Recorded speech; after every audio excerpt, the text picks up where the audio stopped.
music and poetry. Mingling starts at 6 p.m. with performance at 7 p.m. That's Joe Davis at Latunji's Palette at 1400 Park Avenue South in Minneapolis.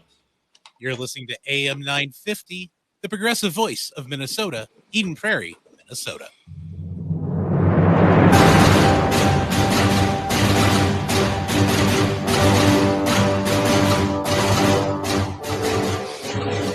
There are unexplained topics that just can't fit into an hour. Alien abduction, cryptozoology, demonic possession. We can't hide from these subjects. They must be talked about. They cannot be ignored. We are believers, and we can discuss them here. This is Ghostbox Radio After Dark.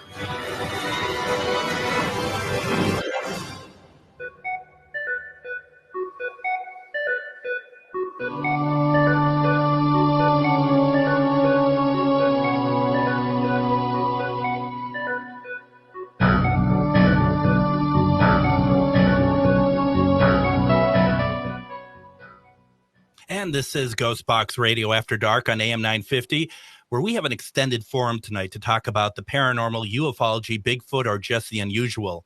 My name is Greg Bakken, and thank you for joining me tonight. Tonight, we're on for a 2-hour conversation about alien abduction, alien interactions, or even aliens in dreams. I really wanted to have a strong conversation about this, and I knew this was going to take longer than the time that we normally have on our Sunday shows.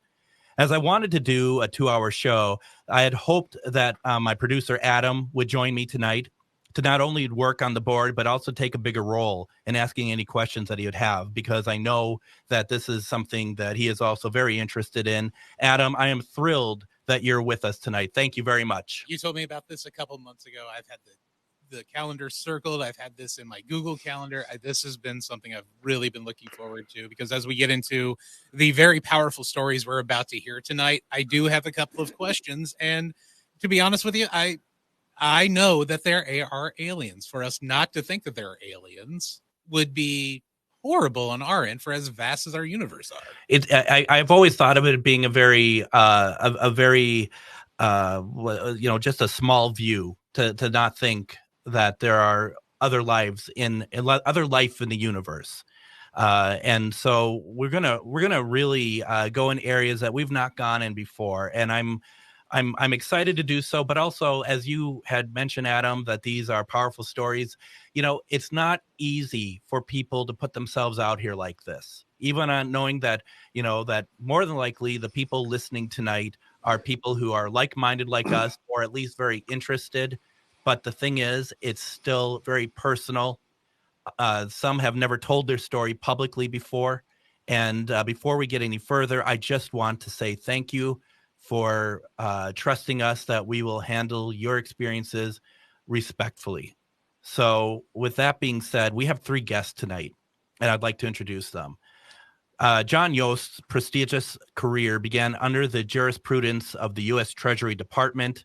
During that process, he attained his U.S. Customs broker license and occasionally was paid consultant to the FBI in internal trade matters. After 10 successful years, the work lost its appeal. He left his position and sought another opportunity and childhood dream that would equally change him, and that would be film. Within 4 years, John had successfully earned invitation into every national arts organization, SAG, AFTRA, AEA, and AGMA, which is American Guild of Musical Artists. John eventually joined the team of Rhino Production and began the foundation work that would eventually become Rhino Pictures. In addition to the hundreds of projects that he has written and directed, he has also produced several films. Alien Abduction Answers is his watershed project, where he finally was able to tell the true story of what happened to him as a child. John Yost, welcome to Ghostbox Radio After Dark. Oh, thank you very much for your time. I really appreciate you and your audience. I'm glad to be with you tonight. Thank you. Thank you very much. And our next guest is no stranger to Ghostbox Radio. Char Savoy has guest hosted the show many times, but is known more for her work as a medium, owning both Charvinity and Metamorphosis connections. She is an incredible paranormal investigator, and I'm so blessed to call her a friend. Tonight, we hear her story. Shar, welcome. Thank you, Greg. Thanks for letting me be here. Thank you very much. And finally, we have John on the phone. John has a unique situation I want to ask John to share. In fact, what he has told me was the impetus for me to do this special. And it's very clear that John's story has actually had an effect on others as well. John, it's nice to have you on. Hey, thanks for having me. My pleasure. We're hoping to take calls in the second hour. When we do so, please feel free to ask our panel questions or share your own story. At that time, you can call in at 952-946-6205 or email us a comment or question. The email address for the station is comment@am950radio.com. We are live on AM 950 Radio, but also streaming video on the following Facebook pages. You can watch us on AM 950, Things Network, MN Ghostbox, Parafriends Events, and Temple of Phoenix Rising Entertainment. So please go there, support those pages too. Feel free to leave questions on any of those pages you're watching from, as I'm monitoring comments on those pages as well. What we're doing tonight, folks, is that we're going to go through stories. We're going to have our panel talk about, like, from their own experiences. Maybe they can build upon what they're hearing from other folks. So, for example, we're not going to get to John Yost's story for a little bit, but he's going to be able to talk to us and weigh in, since he's spoken to so many people. Maybe he has something that might help fit some pieces together. John, on the phone, I'd like to start with your experience that comes in the form of dreams. And this is a story that I personally have heard many times, and every time it is no less impactful. And I'd like to hand it over to you now, if you're okay with that. Sure, absolutely. Okay. Well, I don't know where it ever began. The first thing I remember started when I was about 5 years old. It was very strange. And I don't even recall a dream at that time. I was a little guy, and we lived on the west side of St. Paul, and it was like 3:15 in the morning.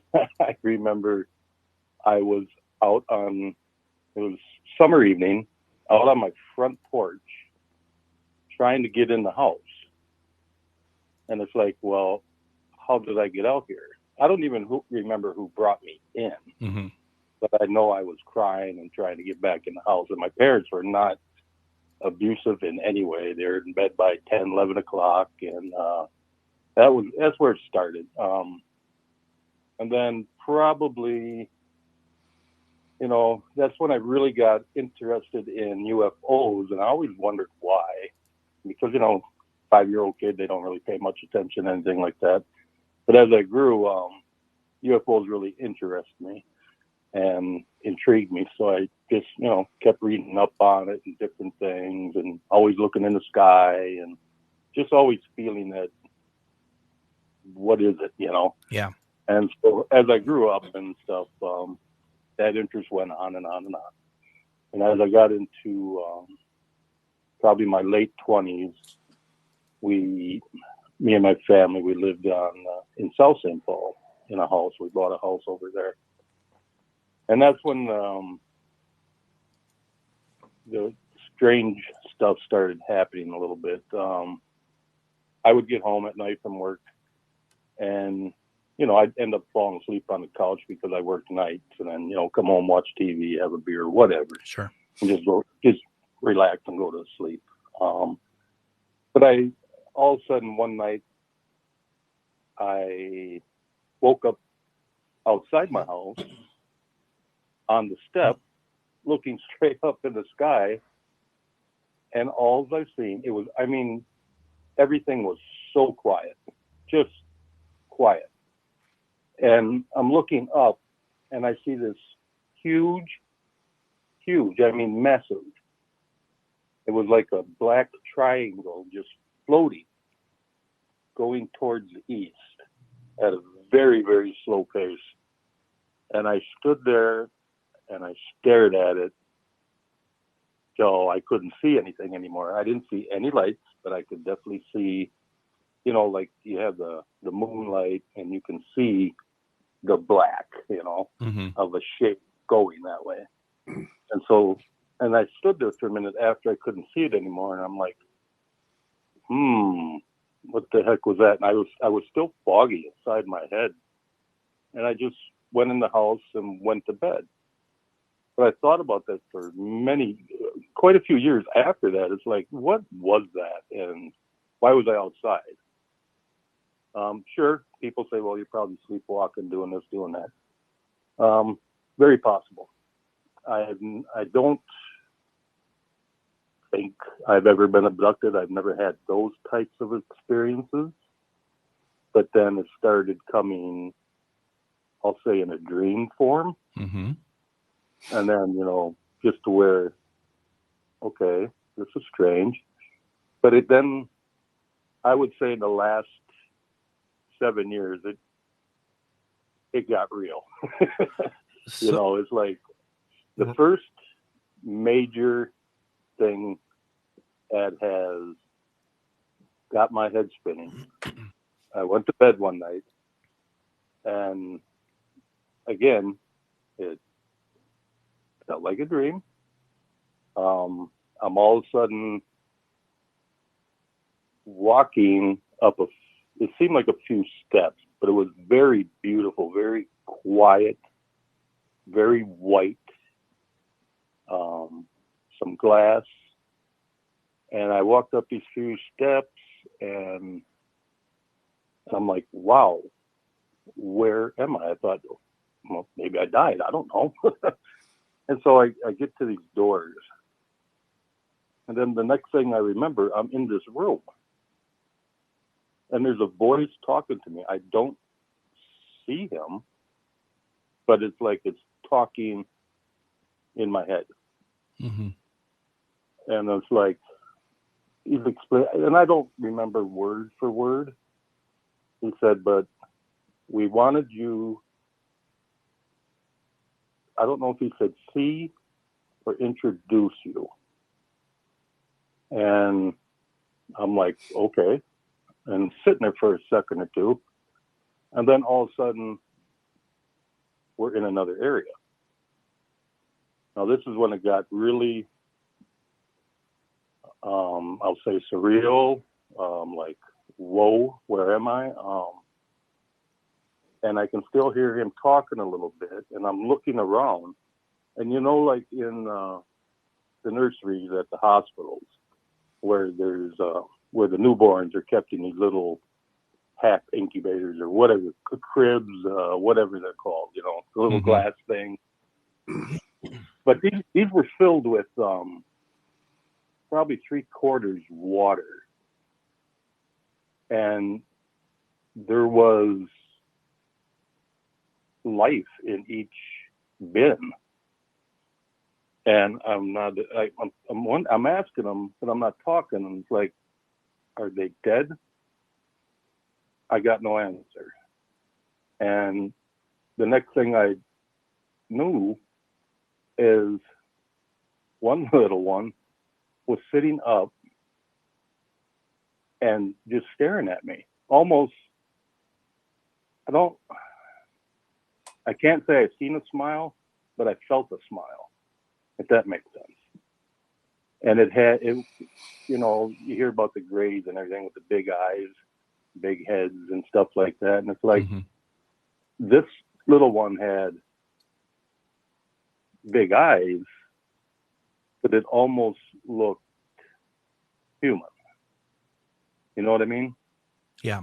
As far as the color of the flesh and stuff like that. But the eyes were dark, but they were quite large. And so all of a sudden I'm brought back into this room, and it's like this escort is with me. And all of a sudden panic set in, and I had to get back in there because the little one was unsupervised, and it's like it's gonna drown in there. And everything I had to get in there, and I got back in there, and this little one was under the solution, fluid, whatever, again. And I just started running towards that to pull him up and out because I figured, oh, he's drowning. It's drowning. And all of a sudden, loud as loud is, and the force, I was grabbed and thrown back in this area, and this voice says, you are not allowed to interfere. And it's like, whoa. Yeah. But then the force also, or the voice also made me feel like, well, we're not mad at you. You're just not interfering. We just wanted you to see this, is what I'm hearing in my head, you know. Yeah. And then I woke up out in my kitchen. And it's like, what the heck is this? You know, what's going on? Because I normally don't sleepwalk from what I'm told. And I don't remember how I got out in the kitchen again. Anyways, on that night, so I go back, I'm heading back to my bedroom, and the way my house sits, I'm northeast of Hudson, and its face is woods. And it was sort of a foggy night that night. And as I get to my bedroom window, I see this huge, I shouldn't say huge, but it was a round, red, glowing something going north. And I stood there for the longest time just watching this float and continue north. And I thought that was so strange. And again, it was the quiet. I couldn't hear anything out there. It was quiet. And it just slowly kept going north. And as far as the first major dream like that, that was pretty much the end of that. And, you know, I shared that with you in a only a few people know about this. It's like, I don't even know what it is. I could sure maybe if somebody else does. Right. You know?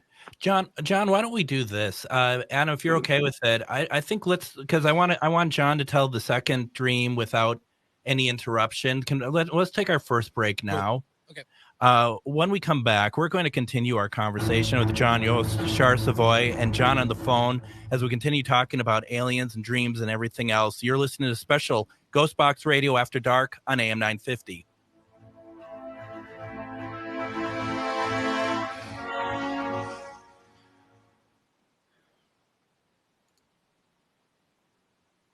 Reach your highest level of consciousness and well-being with metamorphosisconnections.com. Metamorphosisconnections.com is an online directory of the best holistic and metaphysical practitioners to help you make your most informed choices.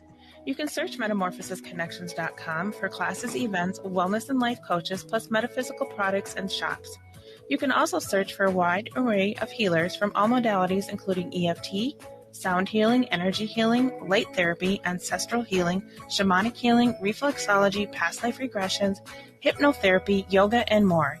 And if you're not sure where to start, the search feature on metamorphosisconnections.com is tailored to help both those who know what they are looking for and those who are just starting.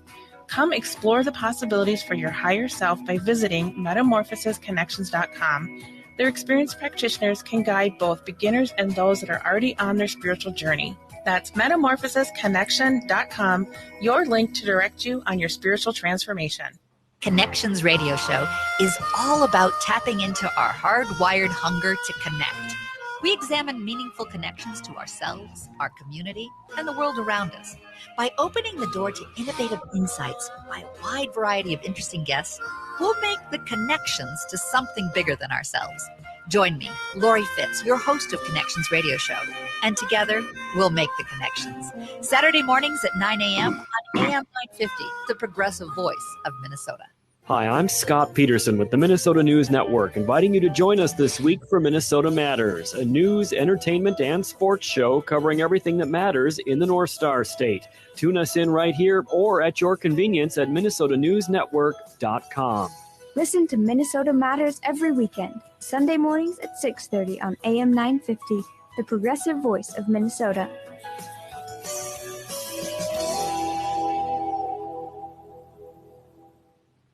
Reach your highest level of consciousness and well-being with metamorphosisconnections.com.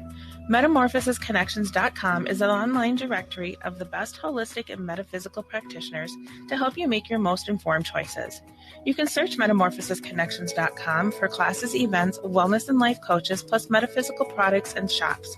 You can also search for a wide array of healers from all modalities, including EFT, sound healing, energy healing, light therapy, ancestral healing, shamanic healing, reflexology, past life regressions, hypnotherapy, yoga, and more. And if you're not sure where to start, the search feature on metamorphosisconnections.com is tailored to help both those who know what they are looking for and those who are just starting. Come explore the possibilities for your higher self by visiting metamorphosisconnections.com. Their experienced practitioners can guide both beginners and those that are already on their spiritual journey. That's metamorphosisconnection.com, your link to direct you on your spiritual transformation. Hi, everyone. Listen to my show, The Matt McNeil Show, weekday afternoons at 3 p.m. AM 950, the progressive voice of Minnesota. Every day we talk about politics, celebrating the Democrats taking control of Minnesota. But we also talk about a lot of other things, too. Parenting, sports, the arts, music. If it affects you in Minnesota, we'll talk about it. Plus, we have a lot of regular guests giving you national and local insight on the issues affecting you. Weekday afternoons, it's The Matt McNeil Show, 3 to 5 p.m. on AM 950, the progressive voice of Minnesota. Would you let animals pick your insurance? Do you really need to experience mayhem to get the best rates? Or how about a celebrity quarterback or fake university saving you money? There's a lot of marketing stunts when it comes to insurance, but what you really need is someone looking out for you. Call Array Insurance, and they will work hard to find you the best insurance coverage and rates. To avoid gimmicks, and call Cheryl at Array, 763-504-3067, or arrayinsurance.com. Array Insurance, working hard for you.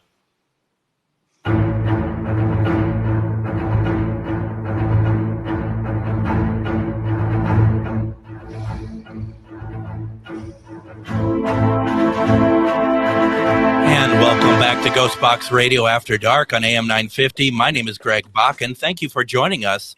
Our guests today are John Yost, Char Savoy, and John, who's on the phone as we're talking about alien abduction, alien communication. We're talking about alien dreams. John Yost, I'm going to get to you in a little bit, but I just have to say, I've been watching your reaction to John's story quite a bit. And before we go into like what you've experienced or what you've heard before, John has a second dream that he's going to share with us right now. Is that cool, John, on the phone? Yep, absolutely. Let's do it then. All right. For part two on this, it probably happened. I'm guessing probably about a year ago, maybe year and a couple months. Anyways, same type of thing. But I didn't see the outside of anything. I was just in that room again, and that voice communicating with my head and saying, we told you we would keep basically informed, and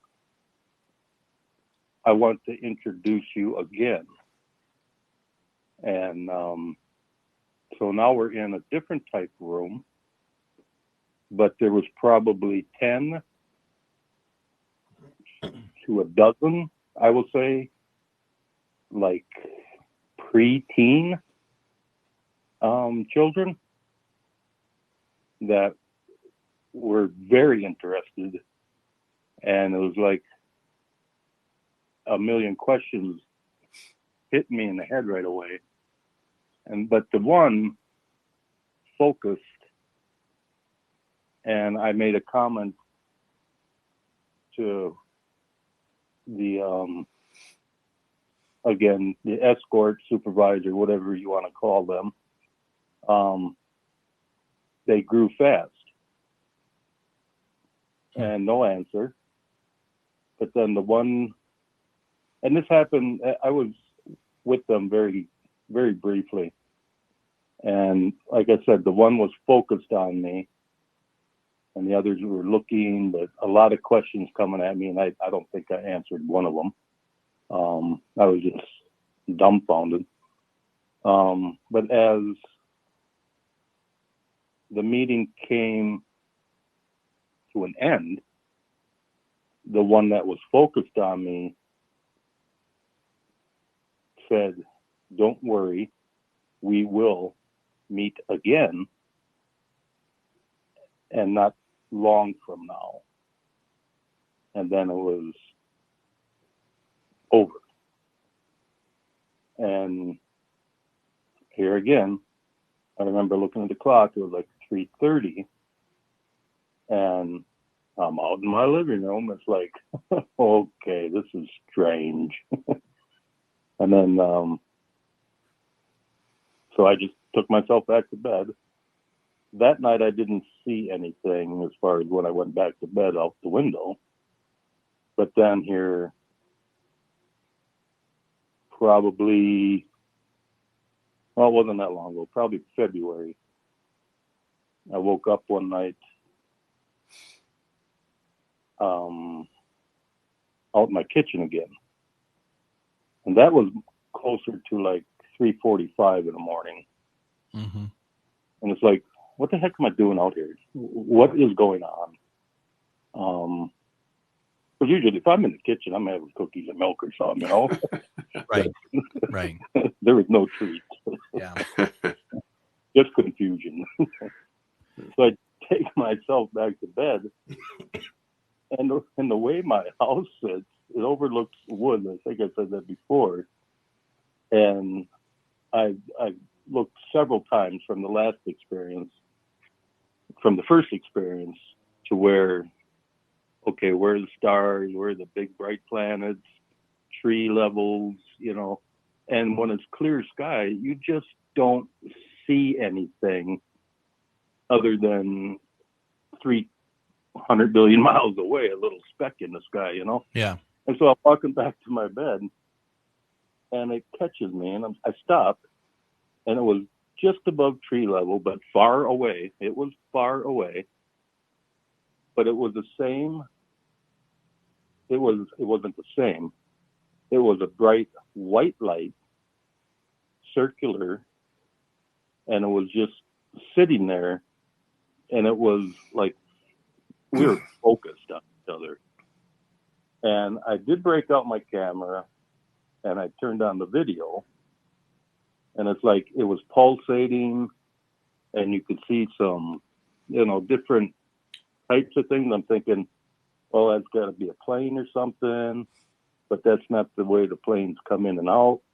They're over to my, you know, far right, and there's nothing that ever travels that way that I've noticed. And I spend a lot of nights outside in the summertime and stuff, just enjoying everything, and I've never seen any air travel that way. And again, there was no noise. So I said, what the heck? And I clicked on the video, and I'll try to get that sent over to you someday, Greg. Yeah. And John, if you look at it, Greg can get it over to you. Yeah. But it lasted, for me, it lasted about 2 minutes, 20 seconds. And I'm just staring at it and videoing it, and it didn't go anywhere. It just sat there. It didn't move. I didn't move the camera whatsoever. It pasted up to the window or by the screen, but it went nowhere. And finally, like I said, it was about 2 minutes, 20 seconds of video. And it's like, oh, I can't figure this out. I'm going to bed. And I shut it off and went to bed. And the next morning I'm looking at it, and it's like, you know, this is weird. This thing is not moving. It's pulsating. But yeah, there's that.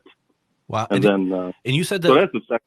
You said that was this past February, you said? Yes. Oh wow, I didn't know that. Yeah, January, February, something like that. Wow. Okay. All right. Has there been anything else? Well, funny you ask that, which this could be nothing, because I'm basically into paranormal, spirits and stuff. But just the other day, I think it was Wednesday? Something like that. Is this the... Why don't we hold off on this? How about we hold off on this part, John? Because I want to go through another story as well. Why don't we do this? I want to take a break. I want to come back and get some reaction to this story. So let's do that. Let's take a break. We'll continue our conversation with John Yashar Savoy and John on the phone as we continue to talk about these alien interactions. You're listening to a special Ghostbox Radio After Dark on AM 950. If you own a holistic or metaphysical business and are looking to expand, then you need to be listed on metamorphosisconnections.com. It's a network where you can grow with like-minded practitioners and reach new clients. Metamorphosisconnections.com is an online directory you need to list yourself and your business. Our platform makes it easy for you to create listings of your products and services, and you can also choose to list your classes, events, and so much more. Metamorphosisconnections.com helps you create weekly and monthly promotional ads targeted towards your potential clients and promotes them for you via social media and newsletter. There are clients searching for your specialty right now. Let us help them find you. Start your listing today so you can share your own unique gifts and talents by finding the level of membership that best fits your needs. Let us help you reach your clients that are searching for what you do. Visit metamorphosisconnections.com and sign up today. Would you let animals pick your insurance? Do you really need to experience mayhem to get the best rates? Or how about a celebrity quarterback or fake university saving you money? There's a lot of marketing stunts when it comes to insurance, but what you really need is someone looking out for you. Call Array Insurance, and they will work hard to find you the best insurance coverage and rates. So avoid gimmicks and call Cheryl at Array, 763-504-3067. or arrayinsurance.com. Array Insurance, working hard for you. This is New Beginnings, hosted by award-winning broadcaster and speaker Freddie Bell. Freddie, this generation of the baby boomers, people are living longer, so the baby boomers are taking care of elderly parents. Let's talk about your health, and specifically, let's talk about Medicare. Our show features the concerns of America's 78 million baby boomers in employment, finance, health and nutrition, and even entertainment. Join us for New Beginnings, 11, brought to you in part by Vision Loss Resources. Turn to Auto Technical with your vehicle donation. Even though Auto Technical is a small nonprofit, we have helped more families with transportation than any organization in Minnesota. Since '94, we have reconditioned donated vehicles so they have a higher tax benefit. Call Richard at 612-919-5526, 612-919-5526, or autotech.org.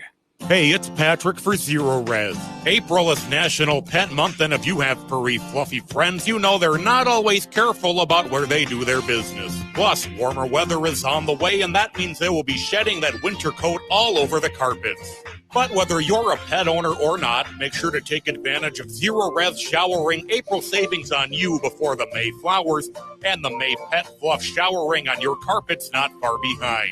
Get 3 rooms Zero Resified from the Twin Cities #1 carpet cleaner starting at just $129, and take $75 off your air duct cleaning this month to take care of pet dander and last year's pollen and other irritants before this year's flowers bloom.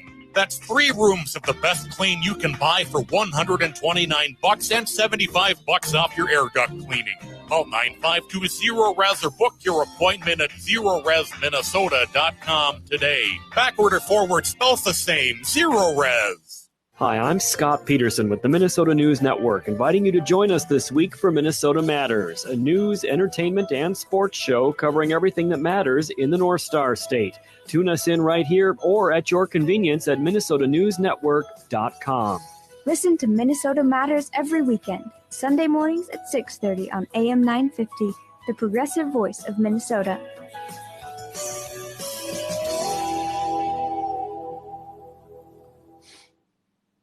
With your AM 950 weather, this is Dan Riva. Tonight, kind of cloudy, low 44. Tomorrow, 50% chance of rain, high 61. Tomorrow night, cloudy, low 39.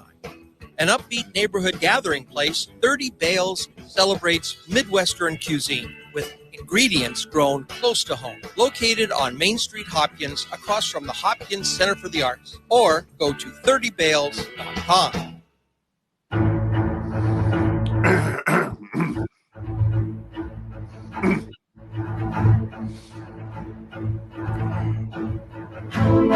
And welcome back to Ghostbox Radio After Dark on AM 950. My name is Greg Bakken. Thank you for joining us tonight.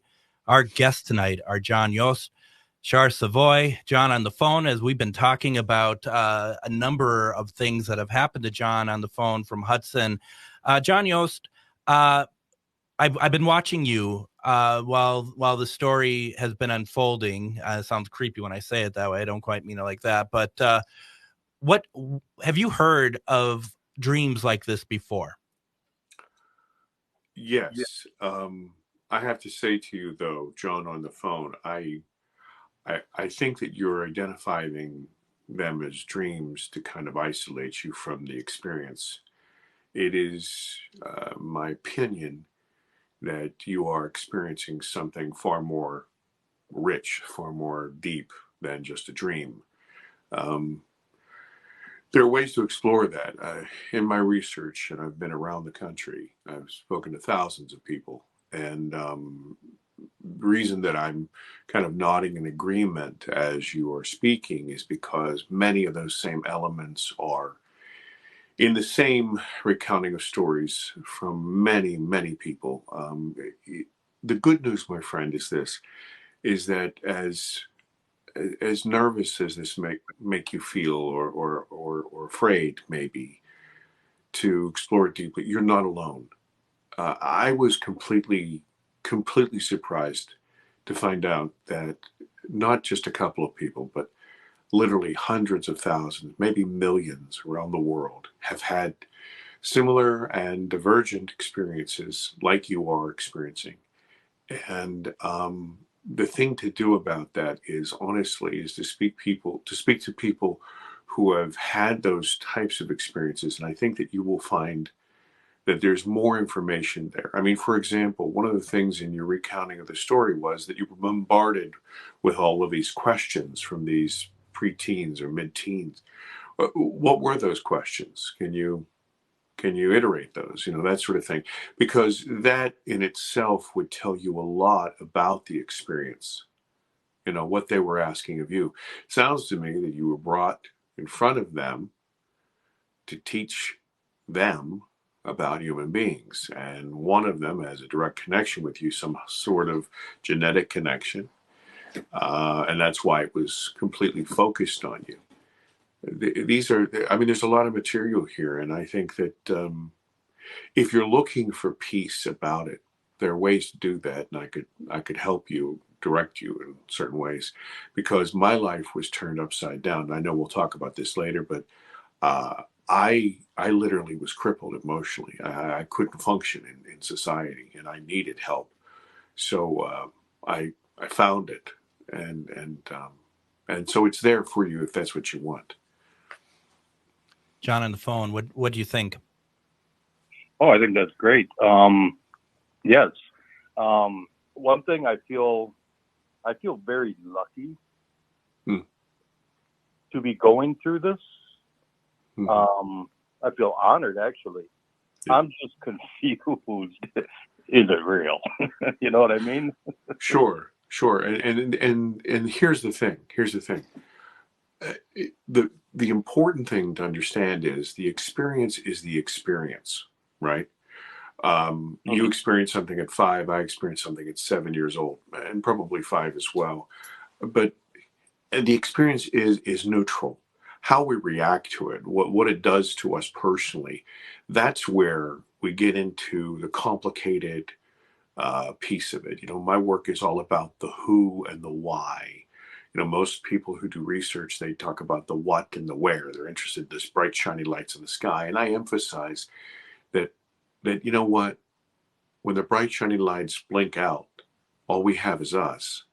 So there's just you and me and Char and Matt and all these guys and Greg. And it's about us.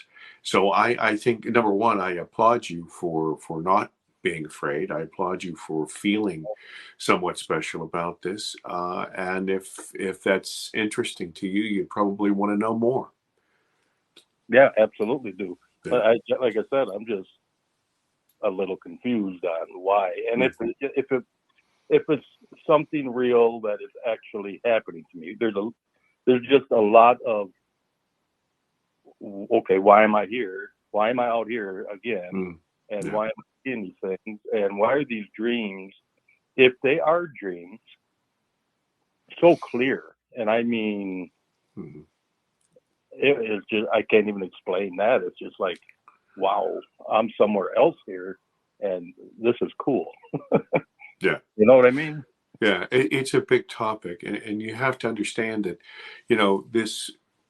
we as human beings, we want to identify because of our ego. We need to put things in boxes, and so that we quest to understand certain things, and this is just the way we're made. And so the confusion is when the sentence is incomplete, and you want the complete sentence, and you want to make certain that it's not a dream. But then again, what are dreams? And, right. And are you experiencing this in a three-dimensional level, or maybe a higher dimensional level? You are not a man with a consciousness and a soul. You're a consciousness and a soul wearing a man, experiencing this three-dimensional, construct. There's more to you than meets the eye.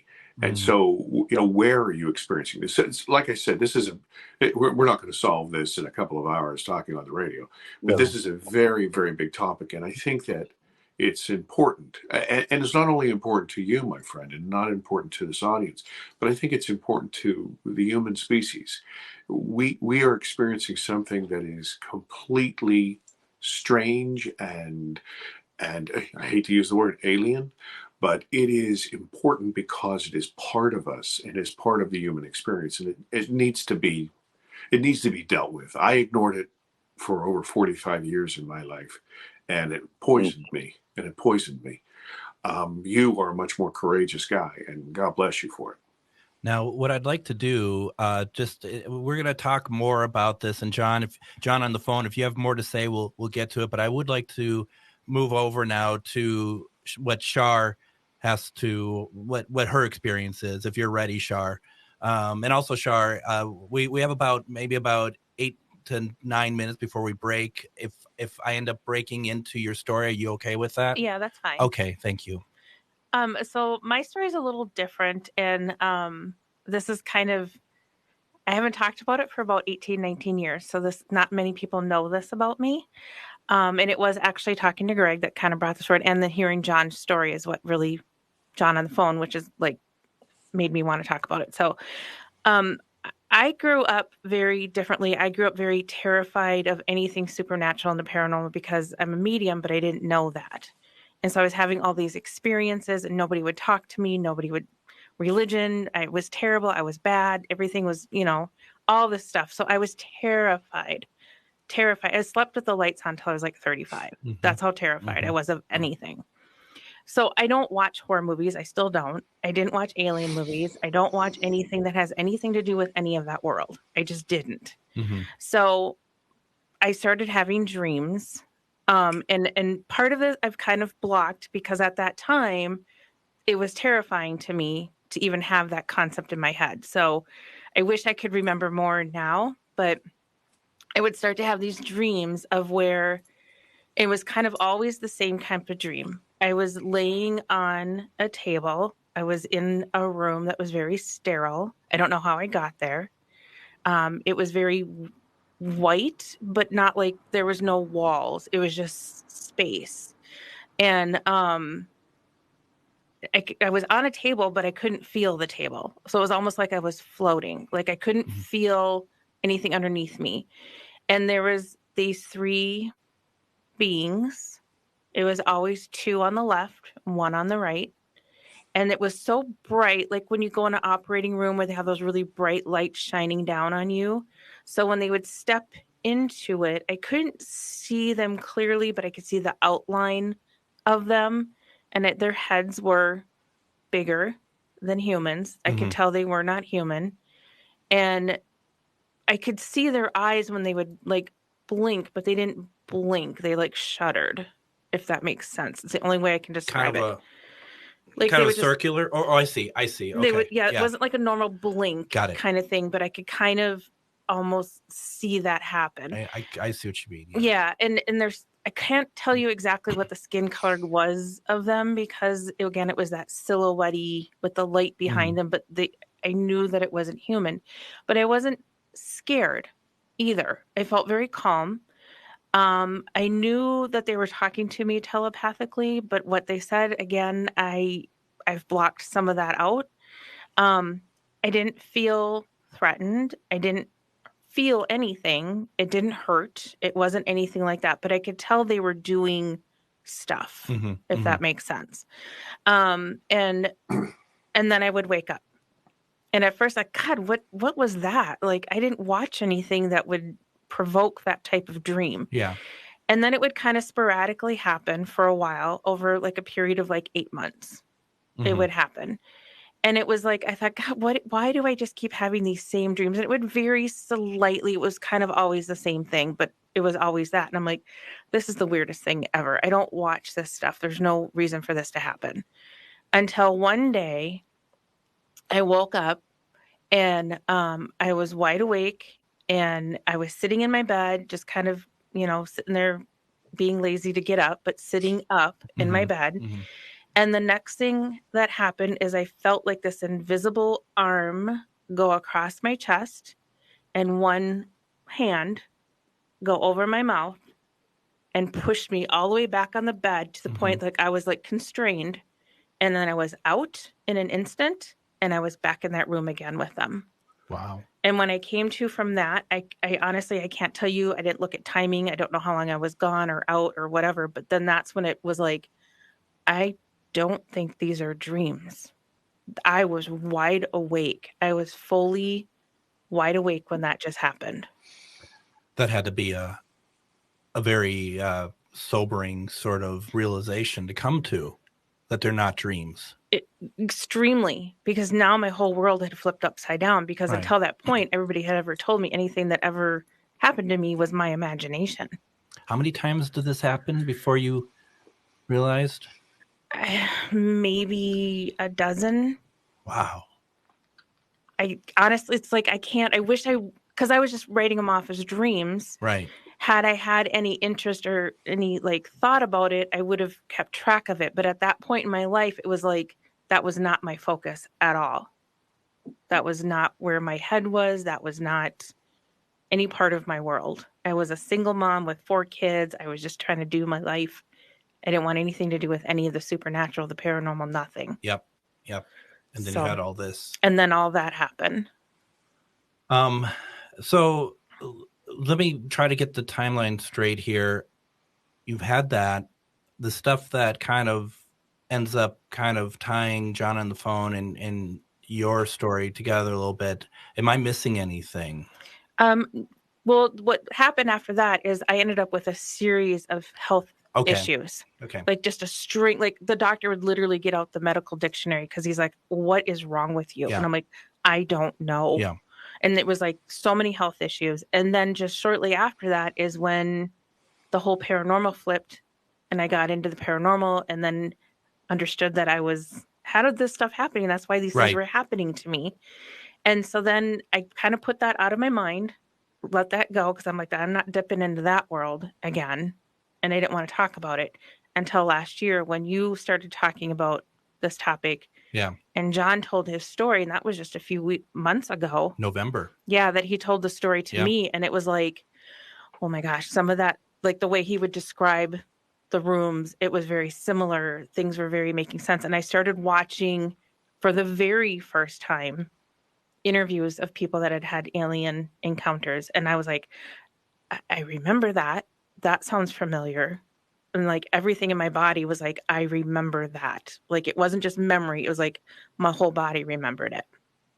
And it was only that John, because his experience wasn't this torture, this horrible, excruciating, painful thing, was like, okay, mine wasn't either. Yeah. and that was almost refreshing and reassuring to hear that not everybody's story was horrific. Right. That maybe that, there's something else. So that was where that kind of like made me feel more comfortable. But still causing some sort of medical problems at the time, at least. Yeah. That have never really gone away. I've had so many things happen since then. Let's do this. Let's take another break. When we come back, we're going to talk a little bit more about Char's experience. We're also going to talk about something that has connected Char and John on the phone. We'll get to John Yost's story. We also need to bring in Adam for his reactions and stuff. You are listening to Ghostbox Radio After Dark on AM 950.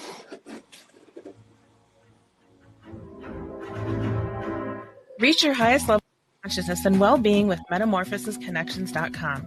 Metamorphosisconnections.com is an online directory of the best holistic and metaphysical practitioners to help you make your most informed choices. You can search metamorphosisconnections.com for classes, events, wellness and life coaches, plus metaphysical products and shops. You can also search for a wide array of healers from all modalities, including EFT, sound healing, energy healing, light therapy, ancestral healing, shamanic healing, reflexology, past life regressions, hypnotherapy, yoga, and more. And if you're not sure where to start, the search feature on metamorphosisconnections.com is tailored to help both those who know what they are looking for and those who are just starting. Come explore the possibilities for your higher self by visiting metamorphosisconnections.com. Their experienced practitioners can guide both beginners and those that are already on their spiritual journey. That's metamorphosisconnection.com, your link to direct you on your spiritual transformation. Hi, this is Laura. Listen to Food Freedom Radio every Saturday at 8 a.m. or anytime via podcast. Our individual health is connected to the health of each other and connected to the health of the earth. We know the problems with the dominant food system: climate change, deadening soils, nitrates in the water, factory farming, injustice, concentration of wealth. How do we both as individuals and as a community step up and support a living food system which honors the earth? Tune to Food Freedom Radio every Saturday at 8 a.m. and remember to support your independent farmers. If you own a holistic or metaphysical business and are looking to expand, then you need to be listed on metamorphosisconnections.com. It's a network where you can grow with like-minded practitioners and reach new clients. Metamorphosisconnections.com is an online directory you need to list yourself and your business. Our platform makes it easy for you to create listings of your products and services, and you can also choose to list your classes, events, and so much more. Metamorphosisconnections.com helps you create weekly and monthly promotional ads targeted towards your potential clients and promotes them for you via social media and newsletter. There are clients searching for your specialty right now. Let us help them find you. Start your listing today so you can share your own unique gifts and talents by finding the level of membership that best fits your needs. Let us help you reach your clients that are searching for what you do. Visit metamorphosisconnections.com and sign up today. This is Ross Stadheim, partner at MJSB Employment Justice. When you've been wronged at work or something just doesn't feel right, it's hard to know what to do next. Our firm can help. We pride ourselves on communication and listening to our brave clients to obtain their own brand of justice. When you hire MJSB Employment Justice, you're not just a number. You're a valued client who will be represented by one of our experienced and accomplished partners every step of the way. That's our promise. Be heard. You deserve better. Contact us today at mjsbjustice.com. Hi, I'm Kelly Tanky. And I'm Joe Kirk. Tune in to AM 950's newest show, Searching for Service, a show designed to help current and future Rotarians find purpose through service. We are dedicated to sharing stories, experiences, and opportunities for those searching for purpose, value, and meaning. But more importantly, connection through community. Tune in Sundays at 3 p.m. or anytime via podcasts. It's time to stop searching and start serving. Check out the award-winning Hazel's Northeast in Minneapolis on the corner of 29th and Johnson for a delicious meal any time of the day. Breakfast favorites include Jean's Mean Fried Egg Sandwich and the Drunken Banana French Toast. While for dinner, try selections like the fabulous Swedish meatballs or wild rice gumbo. Hazel's Northeast is located on the corner of 29th Avenue and Johnson Street, just a few minutes away from 35W. View Hazel's menu, make a reservation, or place a takeout order at hazelsnetogo.com.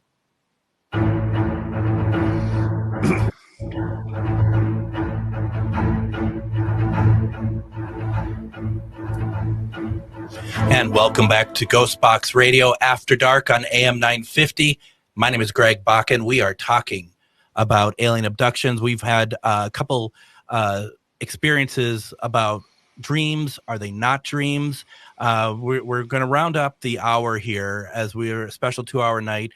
Shar, you wanted to talk a little bit about your learning experience as from these dreams to what you do now. Right. Yeah, it was, after we said with the connection with you and John on the phone, kind of, started bringing it all back a little bit. And I was like, wow, okay, I hadn't thought about this for so long. I would try to put it out of my mind, and knowing that it wasn't a dream after that experience of being pushed back down on the bed. But interesting enough, now that, I'm fully aware of being a medium and all this other stuff. And as I was watching these shows to hear other people's stories, to try to find some answers or to trigger something in my head or something, it became very aware to me that what I thought was just all spirit energy that I was sensing wasn't. Like, I could tell when they were there. Mm-hmm. And it's just more or less that they're not threatening, they're not doing anything. It's just like, we're here. It's almost like a check-in. Yeah. And it's like, it doesn't scare me. It just kind of catches me off guard because it feels completely different and my body responds a little bit differently to it. So it's just kind of like, oh. But at the same time, I think I had messaged you about some of the things I was finding when I was watching these things. And I said, it's the clicking sound. Yeah. The clicking sound. And it was for a few days, maybe a week after that, I would actually hear the clicking sound when I was home alone without the TV on or anything. And I'm like, oh, no. I'm not ready to have that again. Yeah. And so that was interesting. But then the interesting thing is kind of what John started talking about was this week on Wednesday, I woke up from a very vivid dream and I messaged John right away. And I said, hey, have you had any experiences at your house with quote unquote visitors? And he said, yes. Why? And I said, well, because I had a dream last night that I was coming to your house and I was carrying a child. And I guessed probably around 5 years old because it felt very much like the same size as my granddaughter.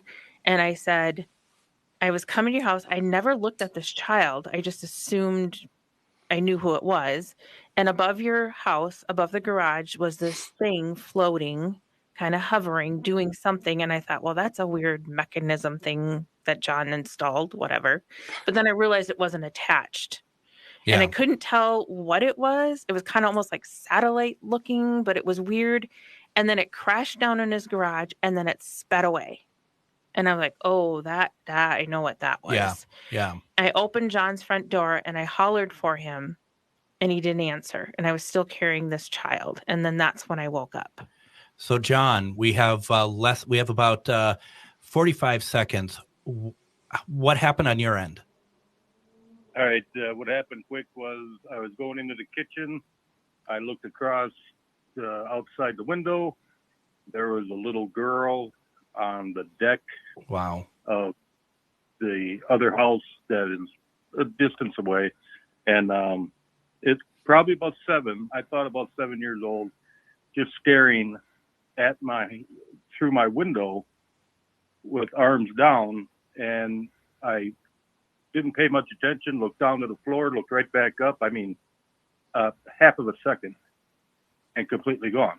Now I'm going to have to stop. I'm going to have to stop you there, John. We have to take a break. Join us. We're going to come back for hour 2 of Ghostbox Radio After Dark.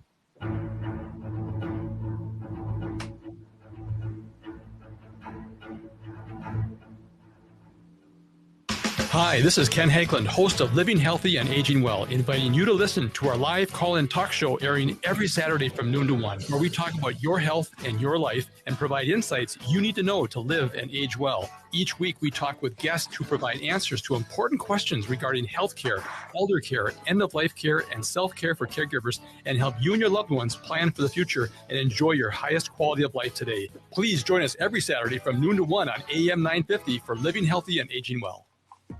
Hey, Twin Cities, Latunji with Latunji's Palette Bakery and Cafe, located at 1400 Park Avenue South in the Elliott Park community. We invite you to discover the best peach cobblers, coffee, soups, salads, and sandwiches in the Twin Cities. And also, you can find my delectable treats at North Market Grocery Store, Annex Farmers Market, Plant-Based Pop-Up, Bobby and Steve's, Handsome Hog, and our website, latunjispalette.com. That's latunjispalette.com. It's Brad Friedman, your friendly investigative blogger, journalist, and host of the Bradcast on AM 950, KTNF, St. Louis Park, Minneapolis, St. Paul, the progressive voice of Minnesota.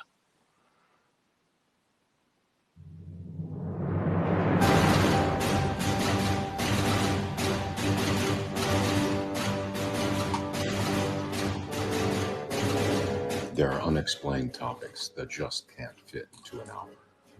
Alien abduction, cryptozoology, demonic possession. We can't hide from these subjects. They must be talked about. They cannot be ignored. We are believers, and we can discuss them here. This is Ghostbox Radio After Dark.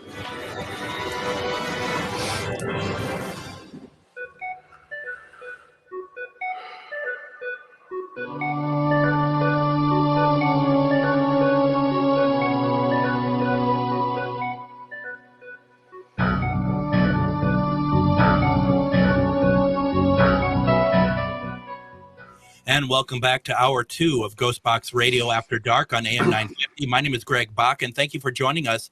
Our guests today have been John Yost, Char Savoy, John on the phone from Hudson, as we talk about alien abductions, alien communication, and alien dreams. John from Hudson, I do apologize for cutting you off so quickly. We'll come back to that if there's more that we want to explore with that. But Mr. Yost, you've been very patient with us. There's been a lot of stories, but we want to make sure that we get to you and what's your story, and also take into some of your expertise in this area. Well, I don't know about expertise. You're going to be very disappointed. First of all, I'd just like to say thank you again, Greg, for having me. I really appreciate it. Shar, that was fascinating what you shared. And John on the phone, I thank you very much for your sharing as well. I know time is of the essence, so let me start. When I was 7 years old, and this is back in 1974, it was August, and it was very humid. And I'm a kid from Pennsylvania. And I, of course, was in my parents' home, and my parents were not wealthy. We didn't have air conditioning. It was very, very, very hot, and the windows were open.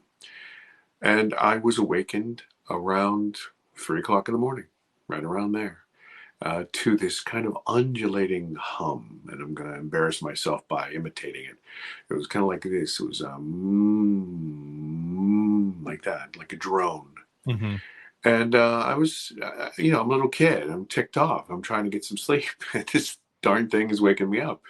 So I kind of rub the sleep from my eyes, and I go to the bathroom, and I'm in there for a while, and I'm pouring the water, and it's lasting a long time, and I don't understand why, but I turn off the water, and I go to open the bathroom door, and there, standing in the doorway, was, to my eyes, my 7-year-old eyes, a character I'd seen 1,000 times on television. There was a show back in the 70s called Ultraman. Yeah. And this was a Japanese television show, and Ultraman was this big silver giant with these almond eyes and kind of a round head, and he fought the monsters. And so I dug Ultraman. I wasn't afraid at all. I thought Ultraman was cool. But this Ultraman was a little different, because this Ultraman was as big as me. And I was the smallest kid in my class until high school. Mm-hmm. So yeah. This was a tiny little Ultraman. Anyway, I wasn't afraid at all. And we got very, very close. And when I mean close, I mean like nose to nose. And then something happened that terrified me. I have explained this a million times like this. For people who have been on a shore of an ocean or a big lake, if you're standing near the water and the water comes up over your ankles, and as it goes back out, it starts to pull the sand and dirt from underneath your feet, and you feel like you're falling backwards. And that's what happened to me. And I didn't understand it. I'm a little boy, and I'm afraid. And I got terrified. And so I started flailing my arms like a drowning man. And I literally laid hands on this entity in front of me. Hmm.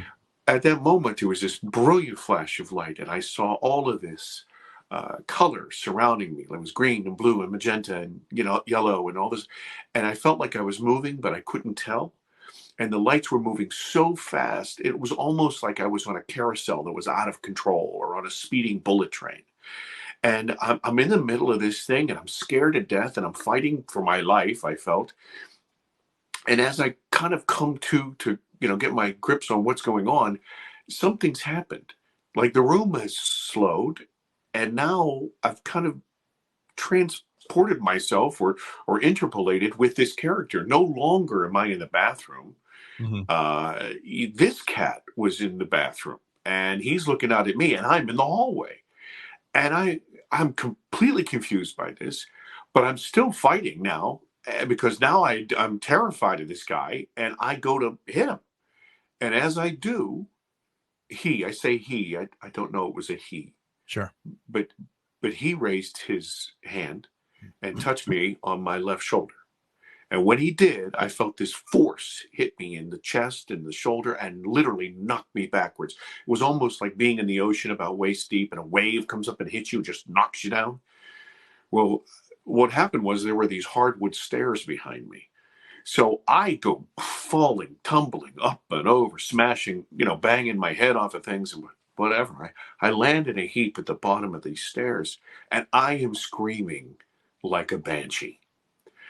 Well, my parents, they're on the first floor, and they come up running. They hear all the racket, right? It's in the middle of the night, and they're screaming. My father's saying, what the hell's going on, this sort of thing. And I'm screaming at the top of my lungs, Ultraman is upstairs. He's in my bedroom. He's upstairs. My father, I'm sure he hears, intruder. He was a big guy, and he ran upstairs. And my mom is holding her son, and I'm just sobbing. I'm sobbing.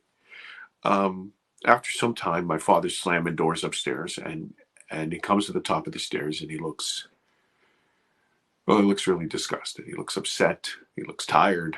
He's mad at me for waking him up. And what's this racket? And there's nothing there, right? So, compounding the fear and the pain that I'm in, I also have shame at this point, right? So my parents take me up, and they do what parents do. I'm sure you have children, so you understand this. So Right. you show them under the bed, right? Oh, there's nothing there, right? You can look in the closet. There's nothing there. And so eventually, it kind of calmed me down. My mom lays me down on the bed, and I don't know, maybe it was like all the adrenaline pumping through my body, but I just went into a coma. I was exhausted, and so I'm going to date myself here a little bit. The next morning, I woke up, and I felt like I got beat up by a bully. But back in the 70s, I don't know, kids today, you can't get them off a sofa because they've got their screens and their phones. But back in the 70s, when I was a kid, it was August. It was summertime. You didn't go to school, so you grabbed a waffle and you ran outside. You played all day. Yeah. And then your mom called you in for dinner. And this is the way life was then. So my mom calls me in, and I played all day, and she said, listen, you are disgusting because it was so humid outside. I was sweating all day. She said, we're going to get a bath before dinner. So she's wrestling with me with my shirt. I'm a little boy. I don't want to take a shower. I don't want to take a bath. Anyway, she wrestles this shirt off, and she sees all these bruises and cuts all over me. And she gets to my shoulder, and she says, honey, what happened here? And I said, Mom, I'm looking around, and I said, Mom, I told you, Ultraman, And she looked, I have to say, she looked really sad. Anyway, she said, it'll be okay, honey. It'll be okay. John, sad for what reason? I don't know. I don't know. Sad because I said it. Sad because she knew. Okay. Sad because she couldn't help. I don't know. Yeah. Sad. Just sad. A couple days later, my dad is taking me to the doctor's. And we pull into the parking lot of the physician. And he says to me, now listen, son, and get in there. I don't want to hear anything about this Ultraman guy. You keep that stuff to yourself, right? And so, I'm a little boy. I don't understand the import of what he's saying. I just love my dad. And so, sure, Dad, whatever. So we go inside, and the doctor's checking out my bruises and cuts. And remember, this is a couple of days later. So they're healing, and, they're turning yellow and all that stuff. And then he gets to my shoulder, and he says, "Whoa, Sport, what the heck is this?" And I start like, oh, well, there's this guy, and my dad is in the corner, and he's giving me the look. And, once again, today, kids talk back to your parents all the time. But back in the 60s and the 70s, if your father gave you the look, you know what the heck that meant. Oh, yeah. And so so I went, I fell. I don't know. I was playing, And so the doctor manipulated it and asked me if it hurt and tried to see if there was liquid in it. And before I knew, he gave me a lollipop and I was on my way, right? Yeah. So my dad is taking me home. And as we pull into the driveway of my parents' home, he takes a much sterner kind of tone with me. And he says, "Now listen, son, I'm going to tell you something. I never, ever, ever want to hear about this Ultraman guy again. You shut your mouth about that. I don't want you to talk about it. I don't want you to scare your mother. I don't want you to scare you. Shut up about it." And now I'm afraid, right? Like, did I do something wrong? Did I do something bad, right? And so that's when the lying began. And so I kept that to myself my entire life. And I never talked about it, even though the mark is still with me. It's very large and you can't miss it. And so people have asked me over the years, they said, "Well, listen, you're in high school and college, you didn't say anything, And I was a lot, I did a lot of sports when I was in high school and school and college. And, it was almost like muscle memory. I didn't want to talk about it. I had this kind of thing in my head. And also at this point, I kind of realized that anything would have been better than to say, "Hey, by the way, I was," right. And so I made crap up. I was like this. "Hey, Yost, what the heck? I was bit by a shark." I got hit by lightning. Somebody harpooned me. But see, what happened was, Greg, in a matter of like 8 seconds, I diffused that line of questioning. Yeah. So they were like, "You're full of crap." And then they just let it go. I never had to talk about it again. And so I lied to every single person in my life. But I had the memory very clearly. I could tell you everything that had happened, except that piece of like how I got turned around. Wow. And so that's what happened to me when I was 7 years old. And you kept that to yourself for how many years? Well, about 45, because about, I want to say 3.5 years ago, 3.5 years ago or so, I had another experience which shocked me to my core. And it crippled me so badly that I could not function as a person. I could not. I was having such a hard time dealing with people and work and everything else and this began me being so angry at myself that I couldn't control my feelings, that I had to find out really what this whole thing was about. Unlike John on the phone, I wasn't interested in UFOs or any of that stuff. I was, after school, I went to work, with big logistics companies. I became a U.S. customs broker. I lived around the world. I did business and moved billions of dollars in materials around the world. And then I got involved in film, in film and television. And you've probably seen, your audience has probably seen a ton of stuff that I've done. You could see it on Food Network or, History Channel or whatever. It's just run of the mill. Think of me. I was never a star. I don't plan to be. But think of me like a blue collar worker, right? I'm a guy who turns a wrench. Right. You are the one. You're the one that people wouldn't expect to have a UFO alien experience. No. And that. Well, it turned out that it's not helped me, by the way, after this has all come out. But yeah. So I guess to drive right into this, this is not in the film. But about 3.5 years ago, I was on another shoot, right? And I was the producer, and we're in a place called Borrego Springs, California. It's very flat, very arid, and we were out doing a night shoot. We came back in. We had about 15 or 17 people. I can't really remember how many, but they were all with us. We had this big ranch house because we're in the middle of nowhere and we want to kind of herd the cats, if you understand me. Yeah. And so everybody's out by the pool behind the house. I'm inside with the crew, and we're making sure that we have duplicates of film, and so we don't lose it on a plane. Yep. And I go out. Everybody's having a nightcap, and I grab a glass, and they're going to do a toast. I raise my glass, and I see this glint of light in the glass, and your mind kind of tries to identify what the heck's going on. And so I go, oh, that's the moon. That's the moon. And then I went, wait a second, wait, that's not the moon. I'm the producer on this. I arranged a night shoot so there was no light outside so we can control them. What the heck is going on? Yeah. So as I drop, this is all happening within seconds. As I drop my glass, I see above the house this kind of blue-green, self-luminous thing.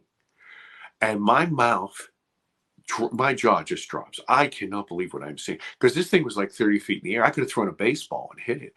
And I grabbed one of my camera guys, Scotty, he was right here beside me. I turned him. I said, look at that. And he said, oh, my. And as soon as he says this, everybody around the pool, they kind of turn to see what's going on.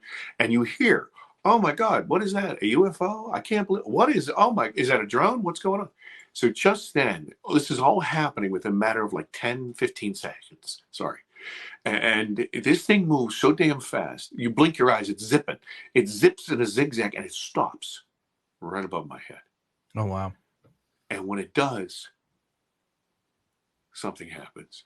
The earth was pulling out from underneath my feet. And I had not felt that feeling for 45 years. And I lost my mind.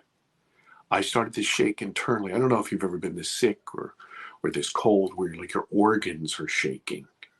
And that's what happened to me. This thing zips away. People are still talking. It's about 20 feet away from me, where everybody's like, oh my God, and then it just floats out into the distance. It's very flat there. And then it blinks out. We all watched it for over a minute and a half. And everybody's just buzzing like this is the greatest thing since sliced bread. And I am dying. Right. I go back to the room. I make some stupid excuse, and I go back to the room, and I shut the door. And I'm not proud of this, but I barricaded that door with the bed and my luggage. And I sat in a corner, and I cried my eyes out.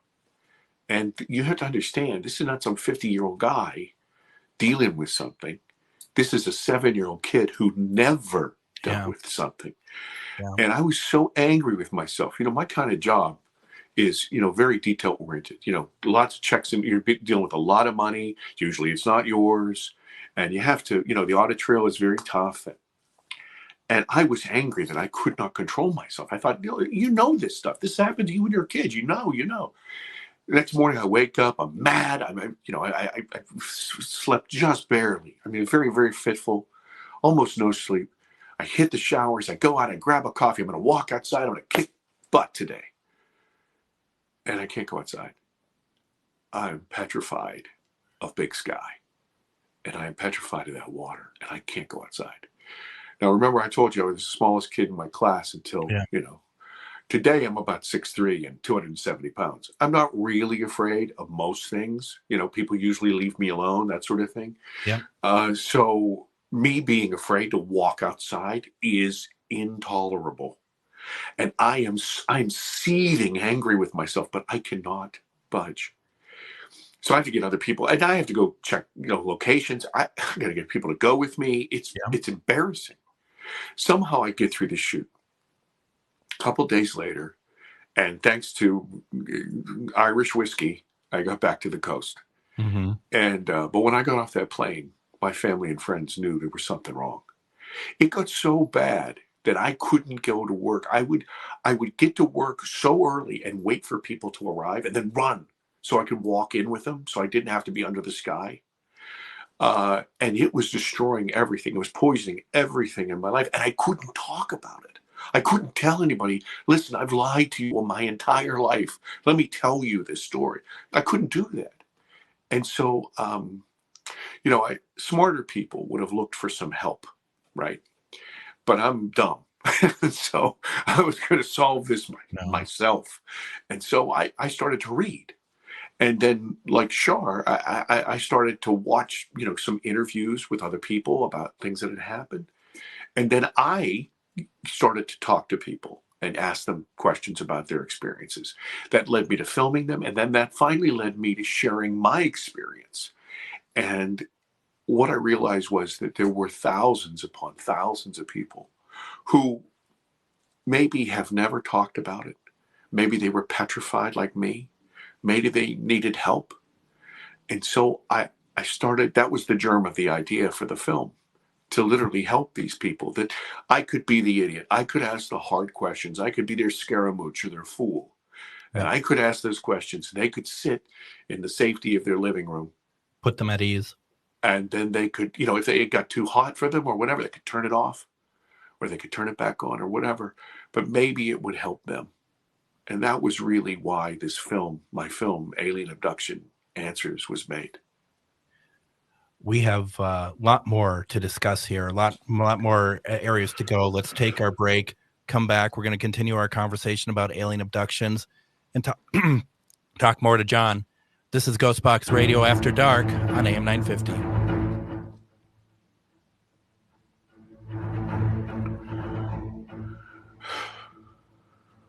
Reach your highest level of consciousness and well-being with MetamorphosisConnections.com.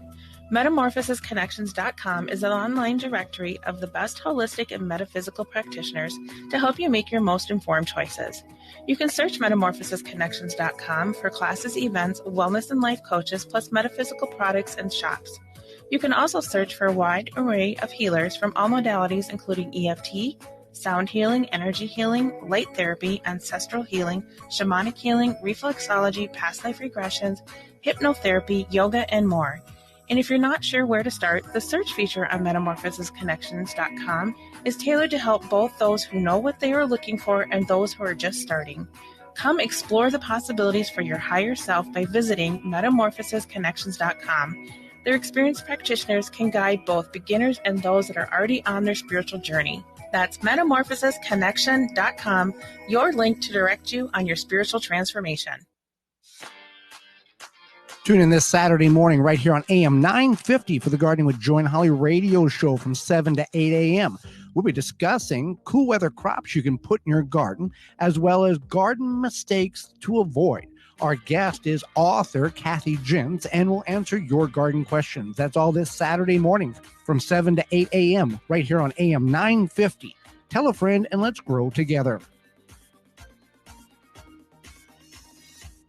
Hey, John, I heard you're turning 65 this year. Time to start comparing your Medicare insurance options. Oh, I am so overwhelmed with all the different Medicare companies and plan designs. I don't even know where to begin. Really? I worked with CompareYourMedicare.com, and they made my Medicare decision seem easy. Huh, really? Well, what do they do? CompareYourMedicare.com represents several of the top Medicare insurance companies in Minnesota. A local licensed agent will help you compare Medicare plans to determine which products best meet your needs and budget. Wow, that sounds a lot easier than going to a bunch of different Medicare seminars on my own. Way easier. Just go to CompareYourMedicare.com and request a free, no-obligation review. You can even schedule a virtual consultation from the comfort of your own home. Hi, this is Jared with CompareYourMedicare.com. We pride ourselves in serving our community's Medicare needs. Whether you're planning to retire early or work past age 65, we can guide you through how and when to apply for Medicare. Go to CompareYourMedicare.com to schedule a consultation. Hi, I'm Mary T. of the Mary T. family of companies. Our new Camellia Rose Assisted Living and Memory Care is a bold reimagining of what assisted living can be. Our emphasis is on creative meals, outdoor walking paths, and a spectrum of restorative therapies and activities. We are founded on a history of care. We are dedicated to enriching lives. Learn more about Camellia Rose Assisted Living and Memory Care by visiting MaryTinc.com. Hi, this is Frank Brown, owner of Minuteman Press Uptown, Minnesota's only minority-owned union printing company. We have big news. We've moved to North Minneapolis. Why did you move? As a Black business owner, I wanted to be part of the North Minneapolis community to provide jobs. Are there other reasons you moved there? We have bigger new equipment and outgrew the other location. What kind of new equipment do you have? We have new equipment that allows us to print quality signage and banners. We also have a new inkjet printer. printing larger sheets, improving production efficiencies. Is the new location easy to find? It's not only easy to find, it's more convenient with plenty of parking. We are now located on Washington Avenue North off I-94 and the Dowling exit. So do you still print everything? We print more than everything. We have over 175 Google reviews with a 5-star rating. Call 612-870-0777 or visit mpuptown.com. That's mpuptown.com. We print everything. And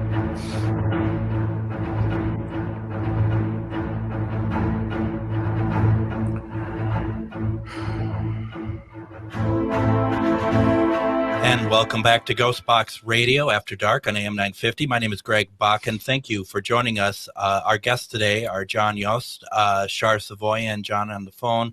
We've been talking, it's been a very emotional program today. I think it's a real testament for those that don't realize what effect this is on anyone who's ever had to go through this. We are going to take some. We're opening up the line for calls if anyone has any questions. But I do ask that once again, please be respectful with the questions and just know that it takes a lot for anyone to share their story, and they don't necessarily have to answer any question that comes in.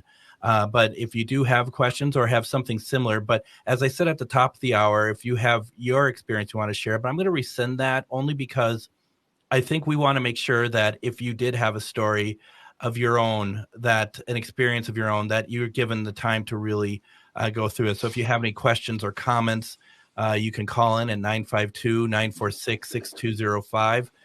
There are some in the chat that I've noticed. I'm going to have Adam ask a question here in a second. But John Yost, I'm trying to remember from the beginning of your film, Alien Abduction Answers, and I've watched this twice now. And it's available. I watched it on Amazon Prime. I thought that the number that came out here was 1 in 9 Americans have a experience of some alien abduction. There are a lot. There are over 6 million, according to the Roper poll. That's a lot of people, and those are just people that responded to the poll. I mean, literally, I've talked to people from around the world. There are millions and millions of folks that have had some experience with, let's say, other. Shar is a perfect example. Here she is. She's experiencing something that is alien, but also something that is spiritual. Something that that is other consciousness, and so it covers the whole gamut. Yeah, I mean, and that's the thing. I mean, there's so many things that I've watched in the past that people are just going through experiences, but the thing that has really hit me. John, once again, I'm watching you, and after you got done going and reliving that stuff and telling us, I watched you. What were you feeling when we went to break? I had to make the film, and I couldn't watch it. I couldn't watch my regression. I couldn't watch it, and then I could only watch it in pieces, and it was difficult because when you're editing something, you have to rewatch and rerun. And I've talked to a lot of people, but I always make some stupid joke about it. I say, look, this body that I have is not the result of one double whopper. It's the result of years of abuse, right? And so, you can't hold that kind of trauma in you and expect, you take a pill and call me in the morning and you'll be better. There's this residual kind of fear, this residual kind of trauma that you feel. And also, I would be remiss if I didn't say this. It wasn't just necessarily the childhood experience of being taken from everything that I knew. It was also the human trauma, of being denied that outlet of therapy or being able to even talk about it, and I think I even mentioned that in the film about, some of that trauma really has to lie at the feet of the people that surrounded me. And so that's what I was feeling. Understood. So this is our short segment. We're going to take another quick break. When we come back, I'm going to hand it over to Adam for a couple questions, and then get some feedback and whatnot from those who have been leaving comments. We'll keep this conversation going.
Greg, I can't hear anything. I don't know if you muted my...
Or miss out, as many of these incentives are limited to only a certain number of people.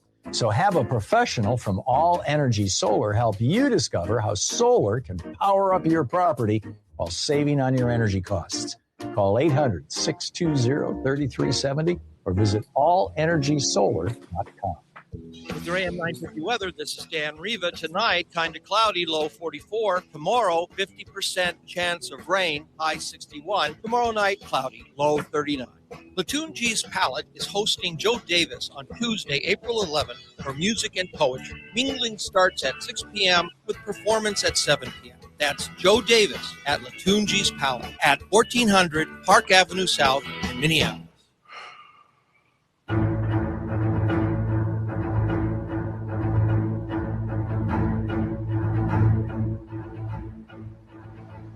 And we have a couple events that are coming up that I just want to talk about while we have you all with us. On June 3rd, Shar Savoy and I are going to be headlining over at Waverly Hills Sanatorium in Louisville, Kentucky, along with Denise and Ernie Pack. We're doing a day, a paranormal, what are we calling that? Workshop. Thank you. It's words are going away. This has been a heavy episode for sure, and I'm not even the one telling anything. We're doing a paranormal workshop. We're very excited to be a part of working with Denise and Ernie. All information. I mean, you're going to get fed. You're going to get to be able to walk around Waverly Hills. You're going to get. We're talking about what we're going to be talking. We're going to talk about what we're going to be talking about.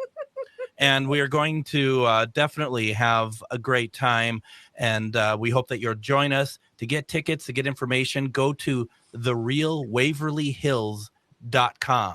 And from there, you can go ahead and get tickets to our event on June 3rd. Very exciting. I'm super excited for that. Me too. Also, another event that we have coming up, Parafriends Events and Charvinity are doing in August, an event at the Haunted Anderson House in Wabasha, Minnesota.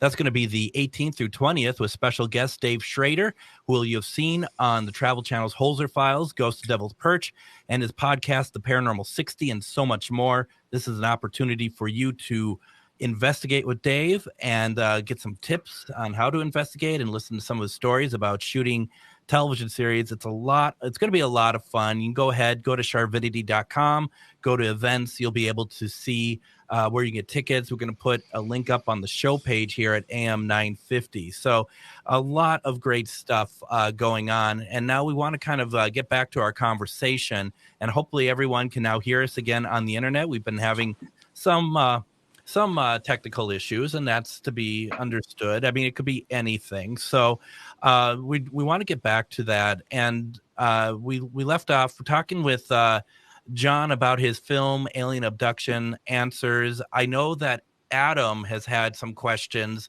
from everything that we've experienced so far. Adam, I'd like to hand over to you for whatever you'd like to discuss. Okay. Well, the answer is really the question. I shouldn't say the answer. you gotta have the question before the answer, Adam. I have no answers. Yeah. Basically is to the panel. So when it comes to space people or intergalactic species, aliens, however we want to define them,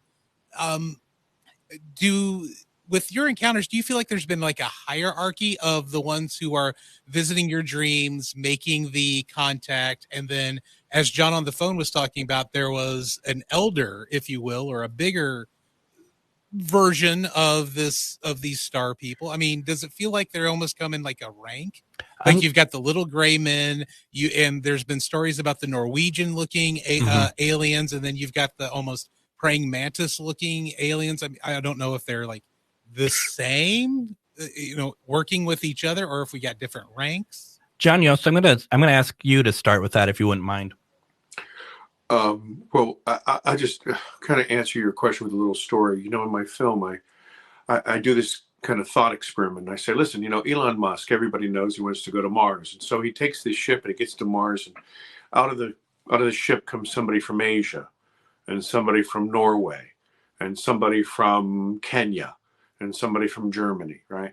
And so a little Martian guy comes out and he says, okay, well, who's the Earthling? All of them look different. All of them have different backgrounds and different languages and, different evolution. And so the question is, okay, so who's in charge and what's in charge and who's the alien and who's the Earthling? And, to them, we're the aliens, right? And if you think about this, this is the poignant thing. That's one ship from one planet. If you think about the universe as being filled with life, there's absolutely no way to kind of tell, who, these are all Arcturians, or these are all, whatever, Greys, or these are all whatever.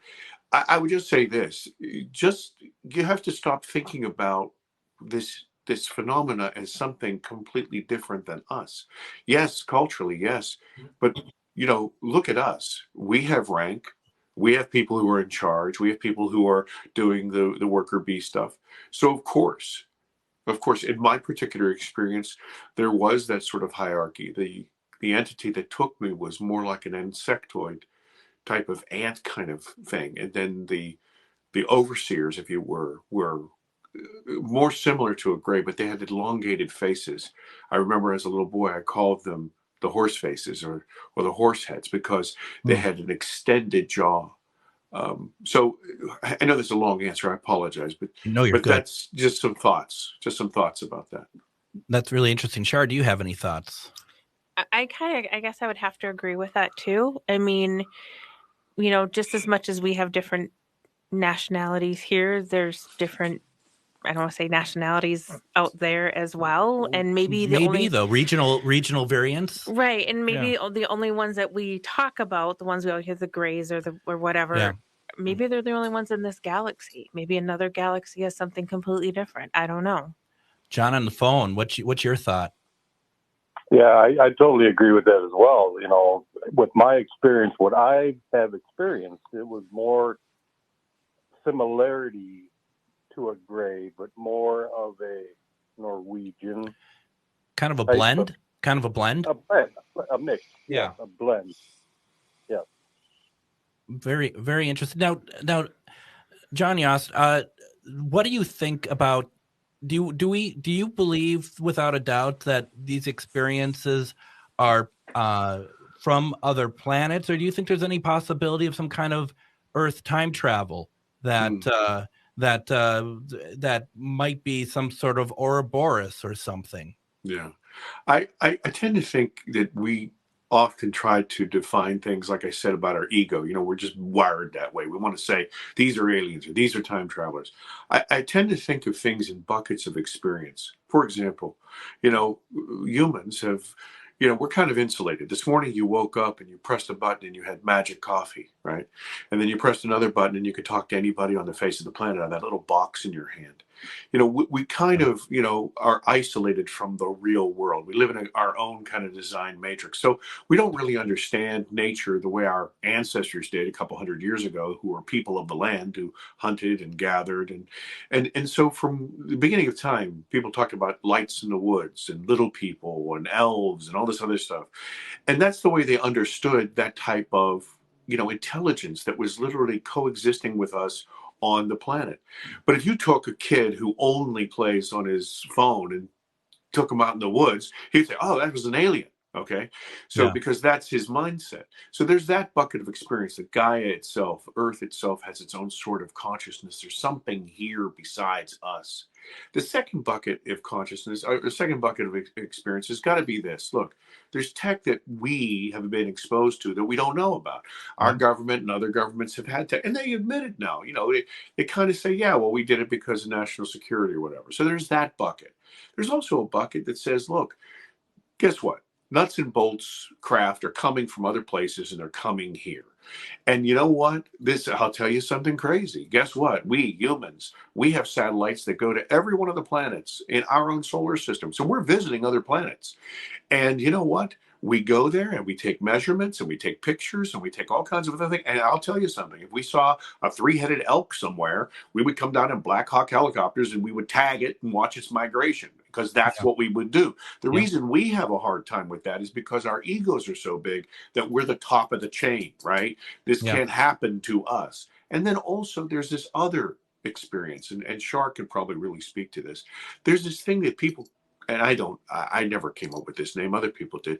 They call it like ultra-terrestrial or interterrestrial, this sort of thing, where either through tech or some sort of consciousness tech, they're literally able to push themselves into our experience, into our three-dimensional world, interact with us, and then pop out of existence with no trace. And I think what's happening is we try to say, okay, this is this, when meanwhile, it could be a combination of those things, or, it could just be, this is my experience, this is what I had, and you might have experienced something completely different. I laugh all the time. I listen to your weather, you're going to experience rain, right? So tomorrow when you call me and you say, hey, listen, it's raining, I could say, no, it's not, because here it's not. But that doesn't mean it's not raining where you are. Yeah. Right. Yeah, so exactly. So we're all experiencing that. I know that's one thing. I'm an Irish guy, so that's all I do is talk. If we had whiskey, we'd be here for weeks. Oh my gosh! I wish we did have whiskey. Adam, So what anyway, else you got? yeah. What else you got for us, Adam? Okay, so the other question goes, it's about the UAPs that were both seen by the Johns. John in his later life saw the ones with the lights. John on the phone had seen this like triangular one. The question goes out to both of them really was it like a flat triangular, or was it like more of a pyramid triangular that apparently has been spotted over the last decade or so throughout the U.S. and Russia? So one that's either stacked, right, like stacked, like multiple it looks floors. like it looks like a pyramid, or one that's more flat that looks more like what are now being called the tic-tacky ships. John on the phone. Let's hear what you got. Mine was completely flat. I would say thick though, maybe 3-4 stories, but flat. Okay. And John Yost, what about you? Yeah, I didn't see a triangle. What it was is it almost was like an egg, almost like a pear almost, and it was blue-green and it had its own luminosity. It glowed from inside. It wasn't reflective. Now, and I do have one more question. It might be a little tough for all three members of the panel, but all three of you mentioned that you've heard their voices. Do you remember how the voices sound? Were they like a deep tone, a high pitch? Like, I don't want to say male, female, but within those ranges, or was it just a neutral range that none of you had ever really heard before? Shar. I can't remember. I don't want to put a gender like male, female to it, but it had kind of a very medium, very calming, almost like a GPS voice. Kind of like fabricated, almost like yeah. It just was very like monotone, very matter of fact, just kind of there, just But it was all telepathic. It was all wasn't audio, but it was telepathically. John on the phone. Yes, it was definitely telepathic, medium to start out, but when the force pulled me out, it was a deep voice. Wow. John Yost. Yes, most abductees or contactees or experiencers, if you will, they have experiences where communication is telepathic. And I think I've kind of figured that out. Look, I don't care where you're from, what country you're from, whatever. Think of it this way. If you're in Germany and all you speak is German, right? And I try to speak you in English, we might be able to figure out where, the restroom is and this, but we're not going to communicate. But let me tell you, I don't care if you're in Asia or if you're in Kenya or if you're in America, you understand what fear means. You understand what love means. You understand. And so that telepathic information that's coming to you is a communication that is literally pure. Language is a clunky sort of medium because it represents our culture and our mindset of what we name things. But pure thought is universal. And so that's why you find telepathy in most of these cases. You got to wonder a little bit, where is the decoding of the communication coming from? Are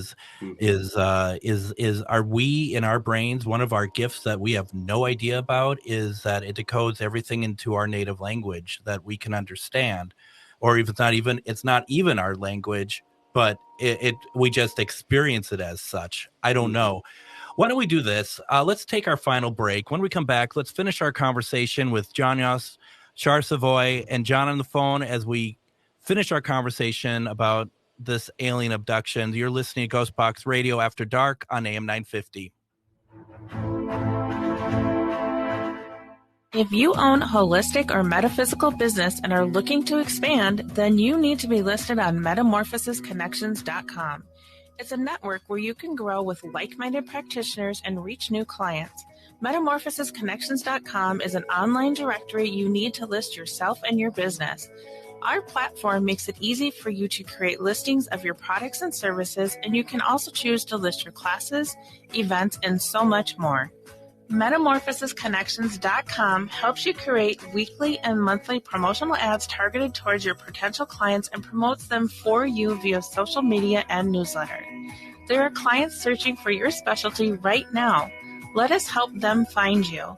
Start your listing today so you can share your own unique gifts and talents by finding the level of membership that best fits your needs. Let us help you reach your clients that are searching for what you do. Visit MetamorphosisConnections.com and sign up today. Hey, Twin Cities, are you trying to move your side hustle to your main hustle? Having trouble leveling up your back office? Getting stuck on where and how to get money to grow your business? Then you don't want to miss Connect Up Summit Friday and Saturday, April 14th and 15th at Walder Foundation in St. Paul. Connect Up is a 2-day summit offering hands-on workshops and connecting small businesses with each other, local investors, as well as local and national resources to grow your business. You'll get to meet more people in the small business ecosystem in 2 days than would take you 2 years to meet on your own. Connect Up sells out every year, so get your tickets today. Go to connectupmn.org. Follow us on Instagram and LinkedIn to get the latest updates. Again, that's Friday and Saturday, April 14th and 15th at the Walder Foundation in St. Paul. That's connectupmn.org. Connectupmn.org. Hi, everybody. This is Paul Metza, host of the Wall of Power Radio Hour, going on its 8th anniversary this year on AM 950. I want to tell you that I've got a great book out called Alphabet Jazz, Poetry, Prose, Stories, and Songs. It's writings I've done over the last 40 years. It's available on Amazon, or if you want to shop locally, go to the Electric Fetus, Crumpy's Bar Northeast, or High Fine Hair in Loring Park. I think you're going to enjoy it. Thanks so much. If you own a holistic or metaphysical business and are looking to expand, then you need to be listed on MetamorphosisConnections.com. It's a network where you can grow with like-minded practitioners and reach new clients. MetamorphosisConnections.com is an online directory you need to list yourself and your business.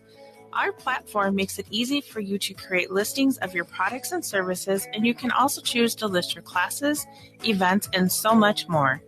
MetamorphosisConnections.com helps you create weekly and monthly promotional ads targeted towards your potential clients and promotes them for you via social media and newsletter. There are clients searching for your specialty right now. Let us help them find you. Start your listing today so you can share your own unique gifts and talents by finding the level of membership that best fits your needs. Let us help you reach your clients that are searching for what you do. Visit MetamorphosisConnections.com and sign up today. Hi, this is Laura. Listen to Food Freedom Radio every Saturday at 8 a.m. or anytime via podcast. Our individual health is connected to the health of each other and connected to the health of the earth. We know the problems with the dominant food system: climate change, deadening soils, nitrates in the water, factory farming, injustice, concentration of wealth. How do we both as individuals and as a community step up and support a living food system which honors the earth? Tune to Food Freedom Radio every Saturday at 8 a.m. and remember to support your independent farmers.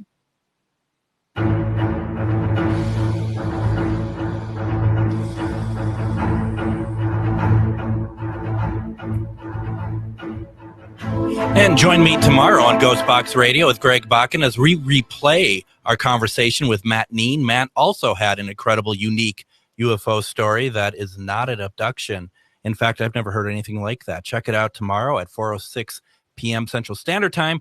And then on the 16th of April, we'll be back with a live episode of Ghostbox Radio with Greg Bakken as we have on Chris McKinnell. Chris is the co-founder of the Warren Legacy Foundation. This is a foundation that helps many people around the world with paranormal situations that they can't deal with on their own. It was also co-founded between Chris and Lorraine Warren. That's going to be Sunday, April 16th at 4:06 p.m. Central Standard Time. We have very little time left, so I'm going to ask everyone that we talk to talk a little bit quickly. But Shar, I said, I wonder where that message gets decoded. And as soon as we went to break, you said, I know. Yeah. So how does that work? Well, as a medium, so when I get this information, it comes in and there's just I it's a knowing, a claircognizant. You just know it. So Right. however the spirit is sending the information, I decode it and then I can use words for it. And I feel like that's how they talk as well, telepathically. They send that information to you. It's just knowing. It's like I just know what they're saying, and it's being decoded within yourself. So we are the decoders. We are. And that's a special gift that's part of us. Right. Now, as far as John on the phone and Shar, you're both paranormal investigators. Kimberly says, I feel like the alien and spiritual may be intertwined. Shar. Absolutely, 100%. There's all energy.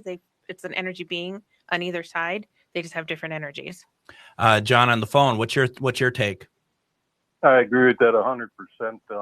Yes, I don't know how other else could take it. Yes, I agree. Do you think it's possible, real quick, with the other investigations that you all both have done in the past, that might have been maybe not necessarily spirit, but in fact more of alien energy? Absolutely. John? Yep, very, very, very possible. Yes. And John Yost, I don't know if you do any paranormal work, but real fast, what is your take on that?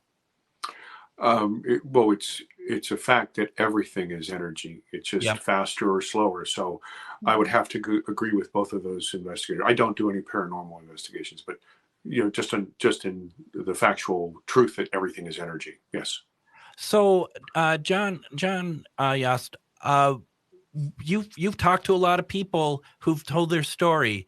Do you have any sort of resources for people who want to share their story, that maybe want to feel a part of something, of people who have similar situations? Is there anything out there that you would recommend for people? Well, two things. I mean, first of all, I made the film for us, for people, as a catharsis for me, but also it gave me a sense of peace. And I hope that people who are struggling with these things, or they need some answers, that they can find their own in that film. The second thing is that if anybody is interested in exploring one of the things that I went through that I thought was total bunk, but I found out was really rock solid, was quantum healing hypnosis, which literally took me back, and I literally could walk through those things. There are so many things that our mind picks up. Remember, our subconscious is picking up millions of bits of information right now that, your conscious mind is busy with just this conversation, but you can hear that little hum in the wire. You can, you're experiencing the room with Shar there. There's all of this tapestry that is an experience that you can pick up. And my experience with Deb's Shakti in the film was one of the most beautiful and wonderful things that I had ever done. I would have told you that you were full of crap 5 years ago, but I'm going to tell you something. She is a fantastic person, and really somebody who has a real service to others personality. Yeah. That is a very powerful part of the film. To see John Yost's film, Alien Abduction Answers, you can get it on, I've been watching it on Amazon Prime. Is that a good place to go view it, John? Absolutely. It's all throughout North America right now, on Amazon, on iTunes, on Apple TV, Google Play. You can rent it on YouTube. And then the 29th of this month, April, it will be international, so around the world. Congratulations. That sounds Thank you, sir. To get a reading from Shar, please go to sharvinity.com and also check out metamorphosisconnections.com. And thank you, Shar, for being on. Thank you for sharing something very personal like that. Thank you for having me. And John on the phone, thank you for sharing your experience with us. I hope that there's others who heard all of your stories, that they know that they're not alone. And Mr. Yost, I didn't thank you for being on. Thank you so much. I really appreciate it. I thank you guys for your time. I really appreciate you, Shar. I really appreciate you, John, on the phone, and Matt, and you too, Greg. Thank you. Thank you. And Adam, thank you for taking part tonight. It's been great to be able to kind of share the mic with each other. I really appreciate it. Always an honor. So once again, tomorrow we're talking a different sort of alien interaction with Matt Neen on Ghostbox Radio at 4:06. On the 16th, we're going to have Chris McKinnell from the Warren Legacy Foundation. And this has been Ghostbox Radio After Dark with Greg Bakken on AM 950. Thank you all for joining me, and take care, everybody.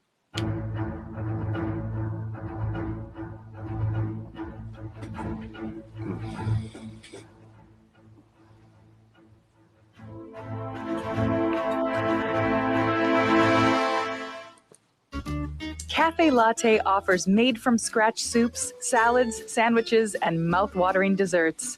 So come check out their pizza and wine bar or get a treat from the bakery made fresh daily. Plus, you can still do online ordering and takeout along with gift cards. Just go to cafelatte.com and choose from their ever-changing selection of award-winning salads, sandwiches, and soups. Cafe Latte is located off Victoria and Grand and online at cafelatte.com. Tune in for All right, Philosophy thank you Talk, guys. program We are that officially questions off air. Accept your Thank you both very Coming much up, for joining us, why John. poetry matches. Nobel laureate Is Louise StreamYard still going though? No, StreamYard's off. Okay. John, thank you so much for